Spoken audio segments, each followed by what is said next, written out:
Hello and welcome. My name is Terry Mathis, one of the technical trainers for ClearOne University, and today I want to go over some of the new firmware updates that are available for the Unite 260 Pro camera. This training is set up so you can understand how to download those firmware updates, how to install them onto the camera, and what some of those new features are and how to use them. We also will include a demonstration from Chris Weiss, one of our other technical trainers, at our headquarters in Salt Lake City, Utah. So let's go ahead and get started with this new training. Let's do a quick summary of the Unite 260 Pro camera. As you may or may not know, it is a 4K camera. It does smart face tracking. It will on the presenter itself and will move around the room with them. It does also do AI-based auto framing mode as well to make sure everybody in the group is perfectly in view. Some other things that we have for control: you can control the USB, the Ethernet, RS-45, RS-232. We do have some 2D and 3D noise reduction. You can also do USB, HDMI, and IP streaming simultaneously. It also does have its own power supply, but you can power it by a PoE injector or a PoE switch of some type. And the camera, you can use it for any type of application. But some of the new features that are available is now we have a customizable zone tracking. So now you can focus a particular area of the room to capture only that area. So it's great for classrooms, conferences, stages, and more. It also will seamlessly track individuals after they leave the frame. So it don't have to refocus on the person. It doesn't drop that connection and starts to focus on someone else. And that's our re-identification feature, or ReID. We also have a capability of now recording directly to a USB drive. So you may not necessarily be in a meeting, but if you just want to record something, you can record it right to a drive in an MP4 format. All of these new features are available with this new firmware update of 9.1.21. To download the firmware, all you have to do is just go to our website that you see here on the screen, or you can go to our resource library and download it from there as well. And the resource library is located under Support and Training under Resource Library. Here you can actually go to the Professional Camera section. You can go choose the kind of camera you're looking for, and you can also look for the new firmware update. So it's right there, and you just download that firmware update. When you download the firmware, it's going to be a zip file. Just extract it. You'll see 3 files that'll be listed in that folder, and all you have to do is execute the USB upgrade. When you execute that, you can now see a section that says auto upgrade. All you have to do is just select the auto upgrade, and you do need to be connected to the camera. You can actually be connected just USB to the camera as well. And when you connect to that and hit auto upgrade, it will start the process. When it starts updating that, you will see that it's sending the file to the camera. You will see the camera reboot a few times, and after it reboots a few times, you will notice that it will finally give you that the camera connection is successful and the upgrade is finished. If you are using Convergence AV Manager, you can actually do the update of the camera this way as well. All you have to do is just sign into your account and go to your devices that you have available, and then you will see the 260 Pro camera. All you have to do is just check off the box which one you're using, go up to update firmware, you will see it here, and then you just go find the FTP site for the most recent version, which is 9.1.21. Choose that and check it and update. That's all you have to do. So 2 different ways to update it. You can just do it manually with the file that we just had, or if you are using Convergence AV Manager, you can do it that way as well. Now, when you get the camera on the network, if you want to see whatever the IP address of the camera is, a little shortcut you can use is press the *4 in sequence on the remote, and then it will display whatever the IP address of the camera is. When you put the IP address in a browser, you can connect to it and put in the username password as admin and admin, and then you'll get a display of the camera's settings that you can change on a browser. You will see a new AI section that shows up in the settings that you can now designate an area that you want to track. This can be very helpful, especially for like instructors who only want to track within a certain area. They don't necessarily want the camera following them throughout the whole room. Only in that particular area is where they want it to track.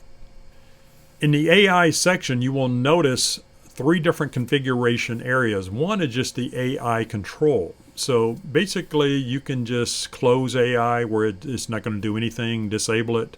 You can do a single track of whoever you want it to track, or you can actually put it in auto frame mode right from the web page itself.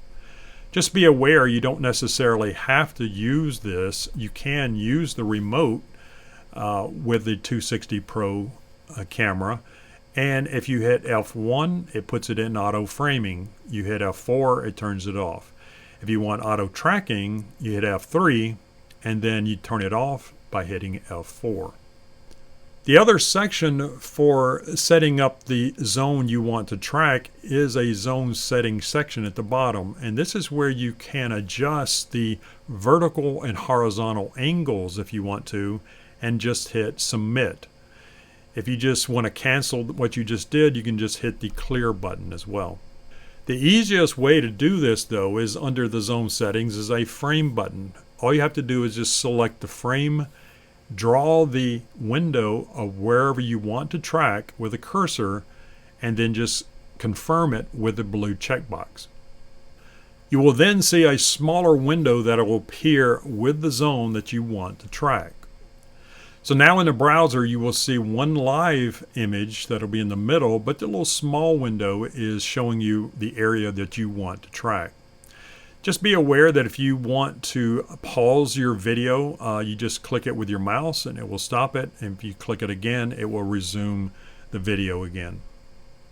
One of the other new features is being able to use re-identification. This is where you can eliminate any kind of drop connections and refocusing delays by having this feature of re-identification. So basically, if you were to move outside of the field of view briefly and then come right back in, it's going to stay focused on you even if someone else were to walk in front of the camera. The third feature that's available is being able to do local recording on a USB drive. This is a great feature to use, especially if you're not in a meeting and you just want to record what's going on in your local meeting. And you'll be able to record it directly as an MP4 file to a USB drive.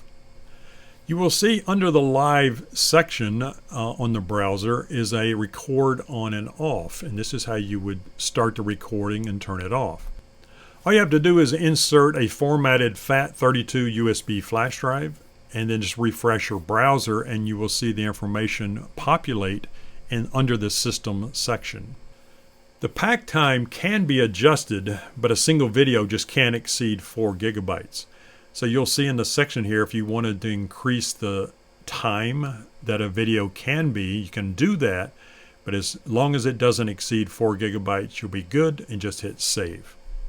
The capacity and the free space will show up for the USB drive. You can also use the mounting, unmounting, and format buttons as well. Now the Unite 260 Pro does not have a microphone. It's only going to give you video, so you'll have to run audio into the camera. So what you can do is actually connect a 3.5 millimeter cable from the audio source into the line in on the camera.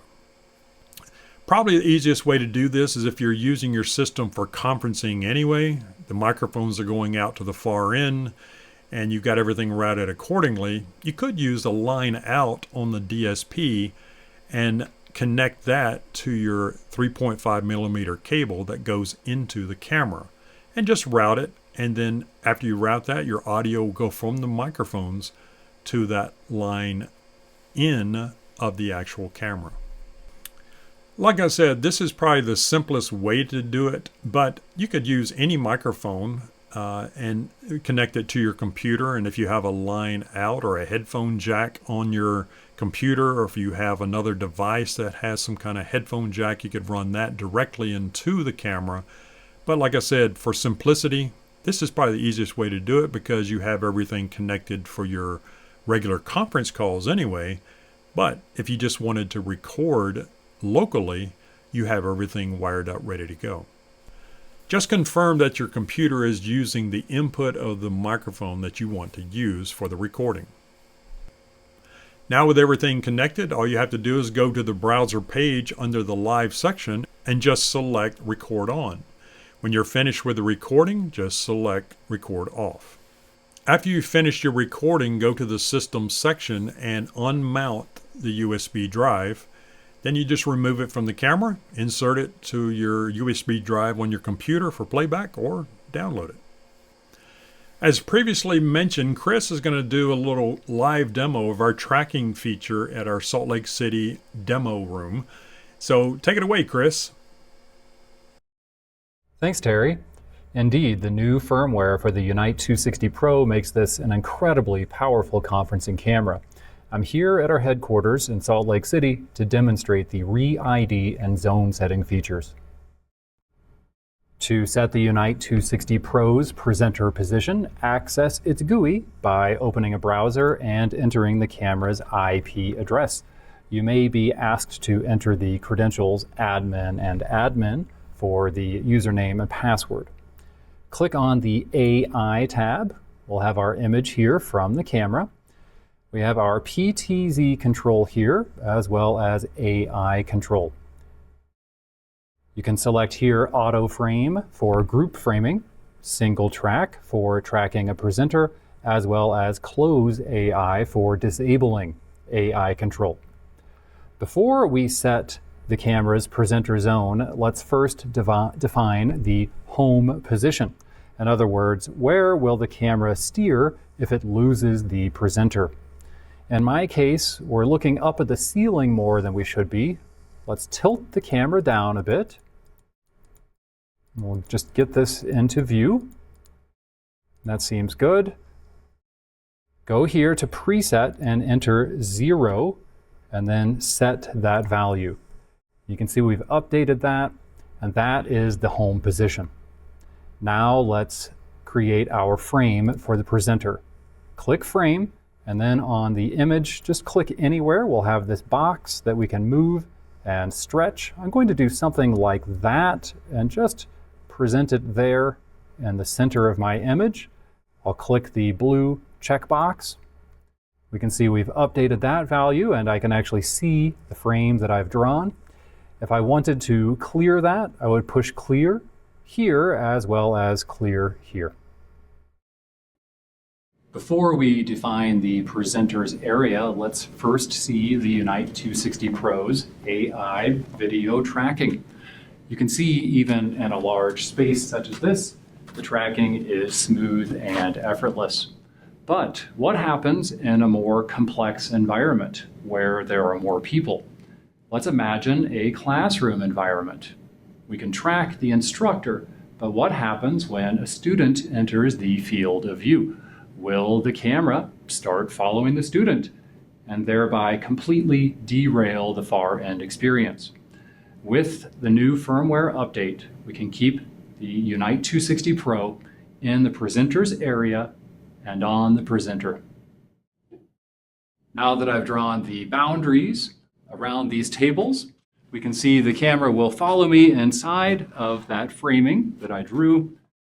But as I leave the frame, the camera will stop following me. Now I'm going to actually leave the camera's field of view, but because of the ReID feature, I can re-enter the field of view, and the camera will remember me as a presenter. And to demonstrate that, Ryan will walk in and walk in front of me. The camera will not follow Ryan. It will stay on me, the presenter. And as I rejoin back into the frame, we'll see that, in fact, the camera is still locked on me. Thanks, Chris, for that great demonstration of the new tracking features that are available with this new firmware update. Hopefully this training was helpful for you and you at least understand how to download and install it to the camera. If you have any questions, feel free to reach out to us at the training department at ClearOne University. Have a good day.